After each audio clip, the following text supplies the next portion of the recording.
नमस्कार विद्यार्थी आणि पालक मित्रांनो, मी अंकुश पाटील श्री छत्रपती अकॅडमी पुणेमध्ये आपलं मनपूर्वक स्वागत करतो। 5 मे रोजी नीट एग्जाम झाल्यानंतर NTA नीट एग्जाम झाल्यानंतर 2 वेळा क्लॅरिफिकेशन द्यावं लागलेलं आहे की संपूर्ण देशभरामध्ये नीटची जी काही परीक्षा आहे ती अगदी सुरळीत पार पडलेली आहे। काही तुरळक घटना सोडल्या तर संपूर्ण देशभरामध्ये नीटची एग्जाम सुरळीत पार पडल्याचं म्हणणं NTA कडून आलेलं आहे।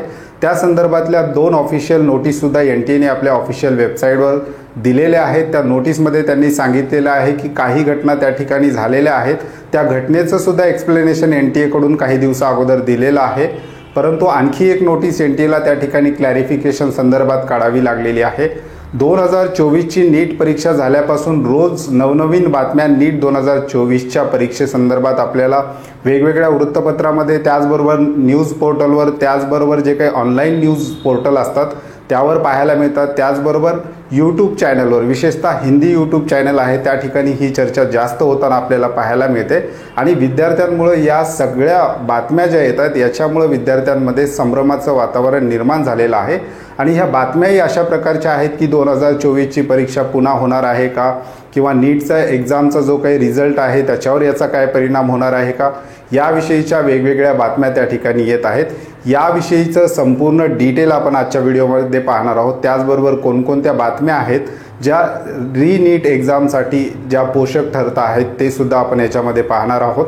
तर विद्यार्थी मित्रांनो, महाराष्ट्र सोडला तर ह्या ज्या काही बातम्या आहेत त्या महाराष्ट्राच्या बाहेरील राज्यातून विशेषतः जास्त येताना आपल्याला पाहायला मिळतात। या संपूर्ण याच्यावर आपण आता डिटेल ॲनालिसिस घेणार आहोत। त्याचबरोबर विद्यार्थ्यांसाठी काही महत्त्वाच्या सूचना आहेत त्या सुद्धा आपण या व्हिडिओमध्ये पाहणार आहोत। व्हिडिओला आपण सुरुवात करतो आहोत। व्हिडिओचा विषय आहे नीट 2024 सस्पिशियस ॲक्टिव्हिटीज, म्हणजे नीट 2024 ची परीक्षा झाल्यानंतर काही बातम्या त्या ठिकाणून येत आहेत, काही अशा ॲक्टिव्हिटीज त्या ठिकाणी परीक्षेसंदर्भात झाल्या आहेत त्या चुकीच्या आहेत असं काही जणांचं म्हणणं आहे। तशा प्रकारच्या बातम्या पेपरमध्ये सुद्धा तुम्हाला पाहायला मिळत आहेत। विद्यार्थी मित्रांनो, 5 मे 2024 ला नीटची एग्जाम झालेली आहे आणि नीट एग्जाम झाल्यानंतर NTA ला 2 वेळा क्लॅरिफिकेशन द्यावं लागलेलं आहे। काही तुरळक घटना एका ठिकाणी एका सेंटरवर झालेली होती। क्वेश्चन पेपरचे बुकलेट चुकीचे वाटल्या गेल्यामुळे त्या ठिकाणी गोंधळ निर्माण झालेला होता, परंतु पेपर लीक अशा प्रकारचा कोणताही प्रकार त्या ठिकाणी झाला नसल्याचं NTA ने आपल्या नोटीसमध्ये सांगितलेलं आहे। पुन्हा एक NTA ने सविस्तर नोटीस 6 मे रोजी काढलेले आहे। त्याच्यामध्ये त्यांनी सुद्धा त्या नोटीसचा जर आपण बघितला किंवा त्या नोटीसचं जर म्हणणं शॉर्टमध्ये बघितलं तर संपूर्ण देशामध्ये संपूर्ण सेंटरवर नीट एग्जाम ही सुरळीतपणे पार पडल्याचं NTAचं म्हणणं आहे। परंतु आता सध्याच्या घडीला गेल्या 2-4 दिवसांमध्ये कोणकोणत्या महत्त्वाच्या बातम्या नीट एग्जाम संदर्भात येत आहेत आणि पेपरमध्ये फिरत आहेत आणि त्यामुळे विद्यार्थ्यांमध्ये एक संभ्रमाचं वातावरण त्या ठिकाणी तयार झालेलं आहे। त्या बातम्या नेमक्या काय आहेत ते आपण पाहूयात। गोध्रा या ठिकाणी एका शिक्षकांनी नीट परीक्षा क्लिअर करून देतो म्हणून काही विद्यार्थ्यांकडून 10-10 लाख रुपये घेतल्याची एक बातमी आहे। त्या विद्यार्थ्यांना पेपर ब्लँक सोडायला सांगितलेला होता आणि नीट पेपर तो शिक्षक त्यांचा लिहिणार अशा प्रकारची एक बातमी आलेली होती आणि हे संपूर्ण करण्यासाठी विद्यार्थ्यांकडून 10-10 लाख रुपये त्या शिक्षकांनी घेतले असल्याच्या एक बातम्या पाहायला मिळतात। दुसरी बातमी आहे की पेपर लीक न्यूज ह्या भरपूर प्रमाणात आपल्याला पाहायला मिळतात, विशेषतः ऑनलाईन वेब पोर्टल आहेत या ठिकाणी या बातम्या तुम्हाला पाहायला मिळतील। त्याच्यानंतर तिसरी बातमी आहे मेघालयमधून येते। मेघालयमधील एका मिनिस्टरनी NTA ला विनंती केलेली आहे की यावर्षीची परीक्षा ही पुन्हा घेण्यात यावी, म्हणजेच रीनीट घेण्यात यावी अशा प्रकारची विनंती केल्याची सुद्धा एक बातमी आपल्याला पाहायला मिळते।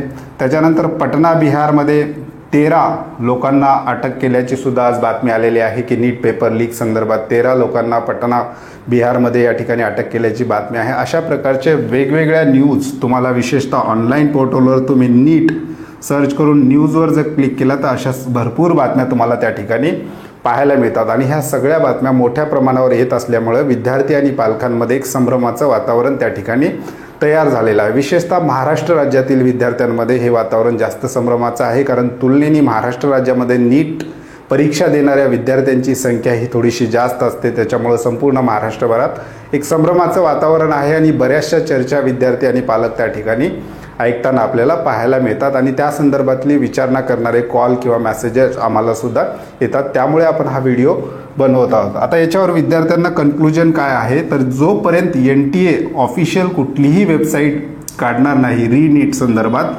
तोपर्यंत कितीही बातम्या आल्या तरी नीट एक्झाम पुन्हा रिपीट होणार नाही. त्यामुळं आपल्याला ऑथेंटिक जो काही सोर्स आहे ते NTA ऑफिशियल वेबसाईटच असणार आहे.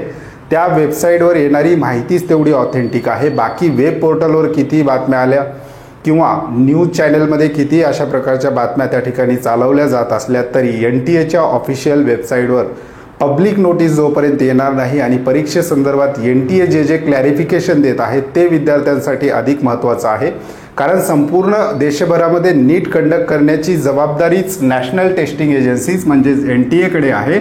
आणि या वेबसाईटवर जोपर्यंत ऑफिशियल कुठलीही नोटीस येणार नाही तोपर्यंत तरी नीटच्या ज्या काही चर्चा आहेत त्या चर्चांना काही अर्थ उरत नाही. आता बरेच जण म्हणतात की हे प्रकरण कोर्टामध्ये गेलेलं आहे, त्यामध्ये काय डिसिजन येईल, अशा प्रकारच्या सुद्धा बातम्या येतात. यामुळे घाबरून जाण्याचं कारण नाही. आपल्याला फक्त ऑफिशियल वेबसाईटवर लक्ष ठेवून राहायचं आहे. त्या ठिकाणी जर नोटीस आली तर त्या नोटीसचे अर्थ आपल्याला लावायचे आहेत आणि त्यानुसार आपल्याला NTA दिलेल्या सूचनांचंच पालन करायचं आहे. सध्या वेब पोर्टलवर ह्या सगळ्या बातम्या वाहून तुम्ही घाबरून जात असाल तर तशा प्रकारचं कुठलंही वातावरण सध्या नसल्याचंही NTAचं म्हणणं आहे. 2 क्लॅरिफिकेशन नोटीस त्यांनी दिलेल्या आहेत. त्या नोटीस तुम्हाला डिस्क्रिप्शन बॉक्समध्ये वाचायला मिळतील आणि बाकी ह्या बातम्या तुम्हाला वेगवेगळ्या गुगलवर तुम्ही नीट एवढा जरी शब्द सर्च केला तर त्या ठिकाणी पाहायला मिळतील. विद्यार्थ्यांनी NTA ऑफिशियल वेबसाईटवर लक्ष ठेवून राहायचं आहे. त्या ठिकाणी जर कोणती नोटीस आली तर ते आम्ही आमच्या व्हॉट्सअप चॅनलवर सुद्धा टाकणार आहोत. डिस्क्रिप्शन बॉक्समध्ये आमच्या व्हॉट्सअप चॅनलची लिंक दिलेली आहे. त्या लिंकवर क्लिक करून तुम्ही अशाच महत्त्वपूर्ण अपडेटसाठी आमच्या व्हॉट्सअप चॅनलला आजच फॉलो करा. त्याचबरोबर अशाच माहितीपूर्ण व्हिडिओसाठी श्री छत्रपती अकॅडमी पुणेच्या यूट्यूब चॅनलला सबस्क्राईब करा. तुर्तास आजच्या व्हिडिओमध्ये आपण इथेच थांबतोय. पुन्हा भेटूयात आणखी एका नव्या आणि माहितीपूर्ण व्हिडिओमध्ये. धन्यवाद.